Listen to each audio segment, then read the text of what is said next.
بھیگا چونا آثار قدیمہ اور ثقافتی ورثے کے لیے۔ ورثے کی بحالی کے لیے بھیگا چونا بنانا۔ آپ سب کو، خاص طور سے خواتین اور بچوں کو میرا سلام اور دعائیں پہنچیں۔ میں ماحول دوست آرکیٹیکٹ یاسمین لاری ہوں اور میں نے بہت محنت کر کے پاکستان کے بہت سے ادوار کی تاریخی عمارتوں کو بچایا ہے، اور آپ زیرو کاربن چینل پر ورثے کی بحالی کے بارے میں آگاہی حاصل کر رہے ہیں تاکہ ہم مل کر اپنے ملکوں کے تاریخی آثار کو آئندہ نسلوں کے لیے محفوظ کر دیں۔ میں چاہوں گی کہ آج ہم ورثے کو بچانے کے لیے چونے کے استعمال کے بارے میں کچھ باتیں کریں۔ ہمیں علم ہے کہ تاریخی عمارتوں میں چونے کا استعمال کئی صدیوں سے چلا آتا ہے، اور یہ چونے کا استعمال ہی تو ہے جس کی وجہ سے یہ آثار صدیوں تک سلامت رہے ہیں، اور اپنی خصوصیات کی وجہ سے چونے کو ان عمارات میں اپنایا گیا ہے۔ اس عمل میں چونے کا ماحول دوست ہونا ایک بہت اہم کردار ہے جس سے زیادہ تر لوگ واقف نہیں ہیں۔ عرصہ دراز تک گھروں میں اور ہر طرح کے عام استعمال کی عمارتوں میں چونے کا استعمال تھا، لیکن جب 20ویں صدی میں سیمنٹ کا دورہ ہوا تو چونے کا استعمال ختم ہو گیا، اور زیادہ تر لوگوں کو اس کی اہمیت کا اندازہ تھا بھی نہیں اور وہ بھول بھی گئے۔ یہی وجہ ہے کہ ہم نے اکثر دیکھا کہ تاریخی عمارتوں کی بحالی کے لیے کام کرنے والے بھی چونے کے بجائے سیمنٹ سے مرمت کرنے لگ گئے۔ ایسی بہت سی مثالیں پچھلی صدی میں کئی ملکوں میں ہمیں ملتی ہیں جن سے اندازہ ہوا کہ سیمنٹ کا استعمال یادگاروں کے لیے کس قدر نقصان دہ ثابت ہوا ہے، اور بہتری کے بجائے سیمنٹ میں اس کی سختی اور لچک نہ ہونے کی وجہ سے اور بھی خرابیاں ہو گئیں۔ حالانکہ 20ویں صدی عیسوی کے اوائل کے جان مارشل، جن کو برصغیر میں بابائے آثار قدیمہ کہا جاتا ہے، ان کی ہینڈ بک میں سیمنٹ کا کچھ حد تک استعمال کرنے کی ہدایت دی گئی ہے، لیکن مجھ جیسے عرصہ دراز سے فیلڈ میں کام کرنے والے اس بات سے قطعی طور پر متفق نہیں، اور یہی وجہ ہے کہ جب یونیسکو نے مجھے نیشنل ایڈوائزر کا عہدہ دیا تو میں نے عالمی ورثہ لاہور فورٹ میں یعنی شاہی قلعے میں سیمنٹ کا داخلہ اور استعمال قطعی طور پر بند کر دیا، اس کو بالکل روک دیا۔ پچھلے کئی سالوں میں میں نے یہ بھی دیکھا ہے کہ بہت سے آرکیٹیکٹس، انجینئرز اور ٹھیکیدار اور یہاں تک کہ آثار قدیمہ کے عہدیدار بھی سیمنٹ کے استعمال کی اجازت بڑے فراخ دلی سے دے دیتے ہیں، کیونکہ بھیگا چونا بنانا ذرا مشکل ہوتا ہے اور وہ خود بھیگا چونا بنانے کی ترکیبوں سے ناشنا ہوتے ہیں، تو یہی بہتر سمجھتے ہیں کہ آسان طریقہ سیمنٹ کے استعمال کا اپنا لیا جائے۔ یہی وجہ ہے کہ ہم نے اس بات کا بیڑا اٹھایا تاکہ بھیگا چونا بنانے کی ترکیب کو عام کر دیا جائے، تاکہ سب کو پتہ چل جائے کہ بھیگا چونا کیسے بنایا جا سکتا ہے، اور تاکہ انجانے میں جو تاریخی ورثے کو نقصانات ہوتے رہے ہیں ان سے بچا جا سکے۔ میں چاہتی ہوں کہ چونے کا استعمال ہر طرف بہت عام ہو جائے تاکہ ایک طرف ہر طرح کی عمارتوں میں ہائی کاربن سیمنٹ کا استعمال بہت کم ہو جائے، نہ ہونے کے برابر ہو جائے، اور تاریخی آثار کو خاص طور پر سیمنٹ کے مضر اثرات سے بچایا جا سکے۔ میں چاہوں گی کہ آپ سب مل کر چونے کو فروغ دینے کے مشن میں میرا ساتھ دیں تاکہ ایک طرف ہم لو کاربن، کم کاربن یا زیرو کاربن طریقوں کو اپنائیں اور دوسری طرف ورثے کو صحیح طریقے سے بحال کریں تاکہ ہمارے آئندہ کی نسلیں ماضی کی ان خوبصورت یادگاروں سے استفادہ حاصل کرتی رہیں۔ آئیے اب ہم بھیگا چونا بنانا سیکھتے ہیں۔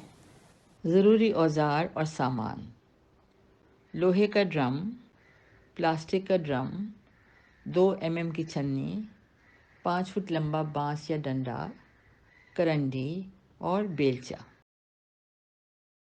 اس کے علاوہ بچاؤ کے لیے چشمہ، دستانے اور ماسک درکار ہوں گے۔ دیکھیں کہ اس وقت بند جوتے بھی پہنے ہوئے ہوں۔ چونے کا تعارف: سب سے اہم چیز چونا ہے جو کہ ڈلیوں کی شکل میں بازار میں ملتا ہے۔ یہ چونا پتھر والا چونا کہلاتا ہے اور انگریزی میں اسے فیٹ لائم کے نام سے پکارا جاتا ہے۔ لیکن خریدنے سے پہلے تعین کر لیں کہ یہ ہوا اور نمی سے محفوظ رکھا گیا ہے۔ صرف وہ چونا خریدیں جس تھیلے میں اندر پولی تھین کی چادر لگی ہوئی ہو، کیونکہ پھر امید کی جا سکتی ہے کہ چونا تازہ ہوگا اور اس میں کوئی خرابی نہیں ہوگی۔ خریدنے سے پہلے چونے کو ٹیسٹ کرنے کا طریقہ آپ ہمارے بجھا چونا بنانے کے ویڈیو میں دیکھ سکتے ہیں۔ بہتر ہے کہ وہ ٹیسٹ کرنے کے بعد ہی چونا خریدا جائے۔ اسی ویڈیو میں آپ چونے کی خصوصیات کو بھی دیکھ سکیں گے۔ یاد رہے، لوہے کا ڈرم صرف چونا بھگونے کے لیے استعمال کرنا ہوگا، لیکن چونکہ بھگونے کے عمل کے بعد اس کی کریم بنا کر کئی دہائیوں تک اس کا ذخیرہ سنبھال کر رکھنا ہوتا ہے، اس لیے جب کریم بن جائے تو اس ذخیرے کو لوہے کے ڈرم میں ہرگز نہ رکھا جائے، کیونکہ لوہے میں زنگ لگ سکتا ہے جو بھیگا چونے کو، اس کی کریم کو خراب کر دے گا۔ اس لیے بھیگا چونا کریم کے ذخیرے کو پلاسٹک کے ڈرم میں رکھنا ہوگا تاکہ اس کا معیار کئی سالوں تک صحیح رہے اور سالوں سال تک استعمال ہوتا رہے۔ چونا سلیک کرنے کی تیاری۔ آپ دیکھیں کہ جو شخص چونا سلیک کرنے کا کام کرے گا اس کو سب احتیاطی ترکیبیں اپنانی ہوں گی۔ اس کا مطلب یہ ہے کہ آنکھوں پر چشمہ، ہاتھ پر دستانے اور چہرے پر ماسک کا پہننا ضروری ہوگا، اور بہتر ہوگا کہ سلیکنگ کے عمل کے دوران ان کے پاؤں میں بند جوتے ہوں۔ ان انتظامات کے بعد ہی سلیکنگ کا کام شروع کرنے کی اجازت ملنی چاہیے۔ بھیگا چونا بنانے کا طریقہ۔ اب حفاظتی طریقے اپنا لیے گئے ہیں اور سلیکنگ کے واسطے بھگونے کا کام شروع کر لیا گیا ہے۔ آپ دیکھیں کہ لوہے کے ڈرم میں 20 لیٹر پانی ڈالا جا رہا ہے، جس میں بعد میں اس پانی میں چونا ڈالا جائے گا۔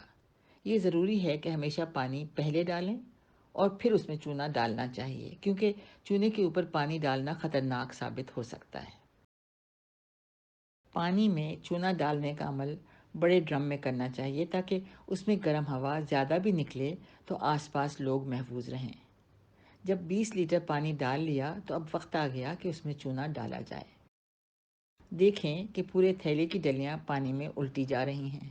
یہ وقت بہت احتیاط کا ہے اور ہر ایک کو اس ڈرم سے دور چلا جانا چاہیے، کیونکہ اگر اس چونے کی کوالٹی اچھی ہے تو 3 منٹ کے اندر اندر ڈرم میں سخت گرمی کا عمل شروع ہو جائے گا۔ آپ دیکھیں کہ بالٹی میں ایک دم سے جھاگ بننی شروع ہو چکی ہے اور اتنی زیادہ ہے کہ وہ ڈرم کے اوپر کی سطح تک پہنچ گئی ہے، اور اب اس نے ابلنا شروع کر دیا ہے۔ یہ ابلنے کا عمل تقریباً 25 منٹ تک جاری رہے گا۔ یاد رکھیے کہ اس وقت چونے کے قریب جانا خطرناک ہے اور اس سے زخمی ہونے کا خطرہ بھی ہے۔ بہتر ہے کہ چونے کو پوری طرح ابلنے دیا جائے جب تک کہ ابلنے کا عمل ختم نہ ہو جائے۔ اس سے دور رکھنا ہوگا اور جب تک کہ آہستہ آہستہ چونا ٹھنڈا نہ ہو جائے۔ جب چونا ٹھنڈا ہو چکا ہو تو اس کو ڈھک کر 1 ہفتے کے لیے رکھ دینا چاہیے۔ یہ اس لیے ہے کہ چونا بالکل ٹھنڈا ہو جائے اور اس میں کسی قسم کی گرمی یا ری ایکشن کی سکت نہ رہ سکے۔ اس دوران آپ دیکھ رہے ہیں کہ کم از کم 6 انچ پانی کی تہ چونے پر ڈال دی گئی ہے اور اس کے اوپر ایک ڈھکن بھی رکھ دیا گیا ہے۔ یہ اس لیے کیا گیا ہے تاکہ 1 ہفتے تک اس میں کوئی مٹی یا گرد نہ جا سکے، ساتھ ساتھ ہمارے بھیگے چونے کو سوکھنے سے بھی بچایا جائے۔ 1 ہفتہ گزرنے کے بعد چونے کو چھاننا ہوگا تاکہ اس کو پلاسٹک کے ڈرم میں ڈالا جائے۔ آپ دیکھ رہے ہیں کہ چھنی پلاسٹک کے ڈرم کے منہ پر رکھ دی گئی ہے اور اس پر بھیگا چونا پھیلایا جا رہا ہے اور آہستہ آہستہ اس کو رگڑا بھی جا رہا ہے، جس سے صاف ستھری چونے کی کریم اس میں سے گزر کر ڈرم میں جمع ہو رہی ہے۔ یہ عمل تب تک جاری رہے گا جب تک کہ سارا بھیگا چونا چھان کر ڈرم کے اندر جمع نہیں ہو جاتا۔ صاف چھنا ہوا بھیگا چونا اب کریم کے انداز میں ڈرم میں رکھ لیا گیا ہے۔ یہ چونا کئی سال تک رکھا جانا چاہیے، کیونکہ جتنا پرانا چونا ہوگا اتنا ہی تاریخی ورثے کا کام بہتر ہوگا۔ یہ کہا جاتا ہے کہ اگر بھیگا چونا کم از کم 1 سال پرانا ہو تو وہ ورثے کے تحفظ اور بحالی کے لیے بہتر ثابت ہوتا ہے۔ جب بھی آپ ورثے کے بحالی کا کام شروع کرنے کے لیے سوچیں، یہ خیال رکھیں کہ فوری طور پر بھیگا چونا تیار کرنا شروع کر دیں۔ جب تک کہ آپ کا اپنا بھیگا چونا پرانا نہیں ہو جاتا، آپ ایسی جگہوں کا پتہ کریں جہاں آپ کو صحیح اور معیاری پرانا بھیگا چونا مل جائے۔ میری نظر میں اب ایسی جگہوں کی ضرورت ہے جہاں پرانا بھیگا چونا تیار مل جاتا ہے، کیونکہ اس طرح ورثے کو بحال کرنے کے کام میں آسانی ہو سکے گی۔ مثلاً ہیریٹیج فاؤنڈیشن کے پاس ہمیشہ پرانا بھیگا چونے کا سٹاک رہتا ہے، جو ہر وقت ہمارے کام آ جاتا ہے۔